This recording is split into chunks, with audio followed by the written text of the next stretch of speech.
அப்புறம் பாருங்க, இன்னொரு அயோக்கியத்தனத்தை சொல்றேன் பாருங்க. சேலத்தில் சில நிர்வாகிகள் போட்டு வச்சிருக்காங்க, 1ஆம் நம்பர் அயோக்கிய பசங்கள்லாம் போட்டு வச்சிருக்காங்க.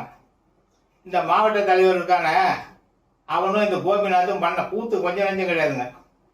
சேலத்தில் இந்த வெள்ளி வசூல் பண்ணுறானுங்க, வெள்ளிப்பட்ட தொழில் தான் இவனுக்கு செஞ்சுக்கிட்டு இருந்தானுங்க.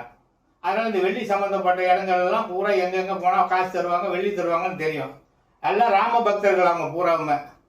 ராமனுக்கு ஆலயம் கட்டுறதுக்கு வெள்ளி கொடுங்கன்னு அந்த ராம ஜென்ம பூமியில் நம்ம புதுசாக வந்து ராமருக்கு கோயில் அமைச்சாங்க இல்லையா, மோடி பகவனுடைய முயற்சியில். அந்த இதுக்கு அந்த நிகழ்ச்சியை பயன்படுத்தி இவனுங்க என்ன பண்ண வசூல் பண்ணுறானுங்க. வசூல் பண்ணி ஒரு பெருந்தொகை வெள்ளியாகவே வசூல் பண்ணுறானுங்க. வெள்ளிப்பட்ட வியாபாரிங்கிட்ட அவங்களும் வாரி வாரி கொடுக்குறானுங்க. கிட்டத்தட்ட நிறைய அவங்க 100 கிலோ சொல்கிறாங்க. எனக்கு அவ்வளோலாம் நம்பிக்கை இல்லை, கம்மியாக தான் வந்திருக்கும்.